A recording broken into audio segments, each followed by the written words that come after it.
So I have to confess that chapter 17 is probably my favorite chapter because I have a little bit of a fascination with Martin Luther. I've been to Lutherstadt, Wittenberg, where he instructed and where he also nailed his 95 Theses to the castle church door. Whether or not he actually nailed anything to the door is kind of speculation. It's kind of an expression to say that he nailed it to the door. He stuck it to the man, so if you will.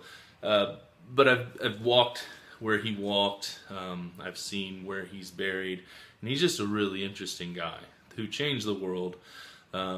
Probably didn't, wake up one day and think, I'm going to change the entire course of Western history and religious thought, but he did, and he managed to get out alive, which is kind of fascinating.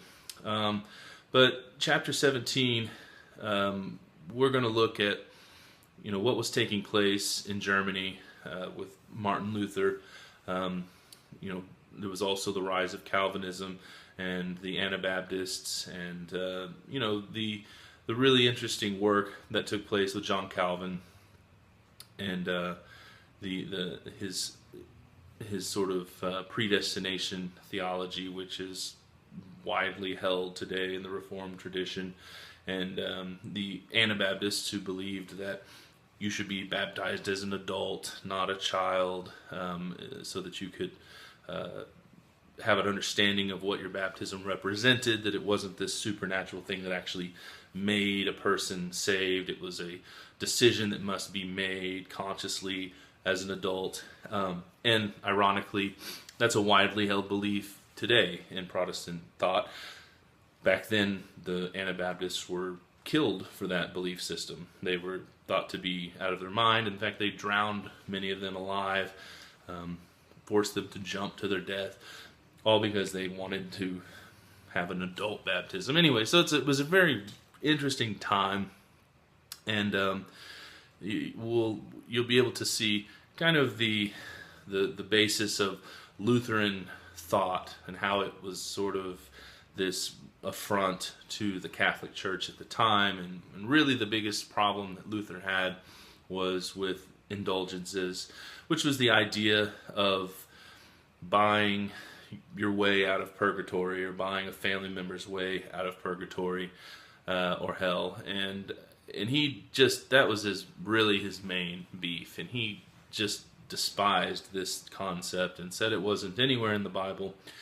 And he took it upon himself to even translate the New Testament into German, and really that effort alone put the German language at kind of a systematic, standardized, uniform kind of German that endured to this day, really. I mean, he kind of created a uniformity to the language by printing the New Testament and eventually the entire Bible in German. And again, we had sort of this perfect storm of opportunity with the printing press being new in technology, colliding with these tracts and leaflets that were being produced by everyone who was in Protestant Reformation theology, from Luther to Calvin to Zwingli and beyond. They were getting their tracts printed, radically disseminated across Europe. And to us today, we don't think that's a big deal, but you got to remember that written work like that was not put into the hands of the common person. You had to be rich to own books, because the printing process was labored and intricate. It required complex machinery and time, and so people didn't own books. But with the Gutenberg, with the press, these works were flying off the press into the hands of the people, which was really if it had not happened, it would not have been successful. Luther found himself standing at the Diet of Worms, giving an account for all of his works, being told to recant, to deny them all, and he refuses to.